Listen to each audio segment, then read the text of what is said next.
Africa నుంచి శిక్షణ కోసం జాతీయ అంధుల సంస్థకు వచ్చిన డేవిడ్ నాపియర్ అనే అంధుడి అనుభవాల గురించి చాప్టర్ 21లో విన్నారు కదా. యూపీఎస్సీ పరీక్షల్ని సహాయకుడి సహాయంతో రాయడానికి అవకాశం ఇవ్వమని భాస్కర్ పట్నాయక్ చేసిన పోరాటం గురించి ఇప్పుడు వినండి. ఏప్రిల్ 1984లో నేను ఆంధ్రా యూనివర్సిటీ నుంచి డిగ్రీ మొదటి తరగతిలో పూర్తి చేసిన తర్వాత ఆ విషయం కెప్టెన్ హెచ్ఏఎం దేశాయి గారికి తెలియచేశాను. ఆయన నాతో యూనియన్ పబ్లిక్ సర్వీస్ కమిషన్ పరీక్షల గురించి మాట్లాడటానికి ముంబై రమ్మండంతో నేను ముంబైలో ఆయన ఆఫీసుకు వెళ్ళాను. అక్కడ కెప్టెన్ దేశాయి గారు నాతో మాట్లాడుతూ, అందులో ఈ పరీక్షలు రాయడానికి యూనియన్ పబ్లిక్ సర్వీస్ కమిషన్ ఒప్పుకోకపోవచ్చును, కానీ అందుల తరపున ఎవరో ఒకరు పోరాటం మొదలుపెట్టవలసిందే కదా.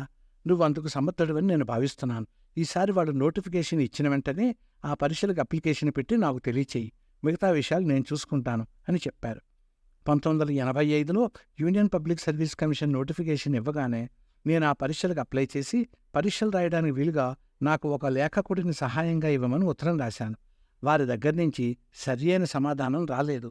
నేను ఇంకో 2 సార్లు యూనియన్ పబ్లిక్ సర్వీస్ కమిషన్కి సహాయకుడి కోసం ఉత్తరాలు రాసినా వాడు నాకు సహాయకుడిని ఇవ్వలేమని, అందుకు కేంద్ర ప్రభుత్వం వారి అనుమతి లేదని చెబుతూ వచ్చారు.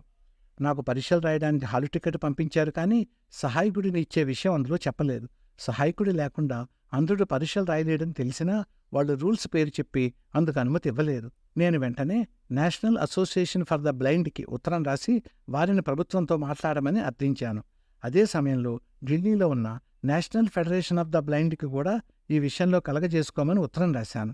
వీళ్ళందరూ యూనియన్ పబ్లిక్ సర్వీస్ కమిషన్కి, కేంద్ర ప్రభుత్వానికి ఎన్ని ఉత్తరాలు రాసినా వాళ్ళ పద్ధతిలో మాత్రం మార్పు రాలేదు. కేంద్ర ప్రభుత్వం వారు పెట్టిన రూల్స్కి వ్యతిరేకంగా తాము అంధులకు పరీక్షలు రాయడానికి అవసరమైన సహాయకుడిని ఇవ్వలేము కనుక ఇకపై ఉత్తరాలు రాసి తమను విసిగించవద్దని వాడు నాకు ఉత్తరం రాశారు. నేను ఈ ఉత్తర ప్రత్యుత్తరాలు జరుపుతున్న సమయంలోనే ఆ పరీక్షలు నేను రాయకుండానే జరిగిపోయాయి. The National Federation of the Blind సంస్థ పార్లమెంటు ఎదుట కొంతమంది అంధులతో ధర్నాలు నిర్వహిస్తున్నప్పుడు వారిపై లాఠీచార్జ్ జరగడంతో ఈ సమస్య దేశ ప్రజల ముందుకు వచ్చింది.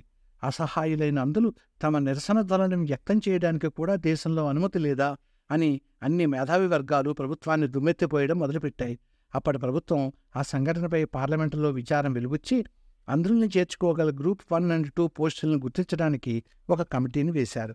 కానీ 1988 వరకు అంధులకు సహాయకుడి సహాయంతో పరీక్షలు రాసే అవకాశం మాత్రం ప్రభుత్వం ఇవ్వలేదు. నేను ప్రతి సంవత్సరం పరీక్షలకు అప్లికేషన్ పెట్టడం, నేను రాయకుండానే పరీక్షలు జరిగిపోవడం జరుగుతోంది.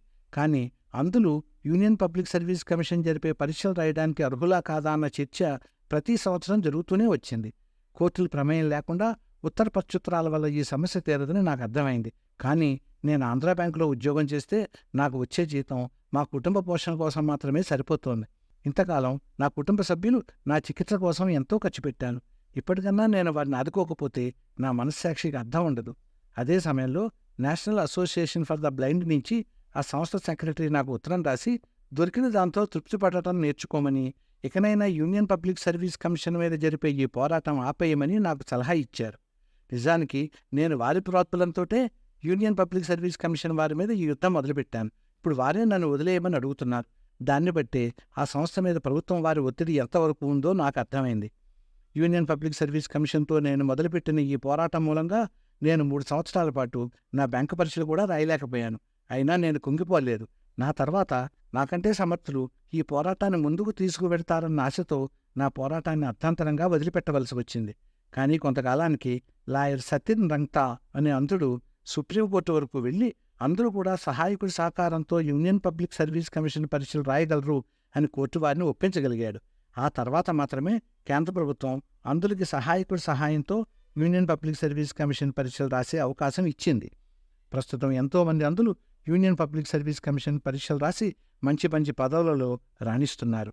యూపీఎస్సీ పరీక్షల్ని సహాయకుడి సహాయంతో రాయడానికి అవకాశం ఇవ్వమని భాస్కర్ పట్నాయక్ చేసిన పోరాటం గురించి విన్నారు కదా.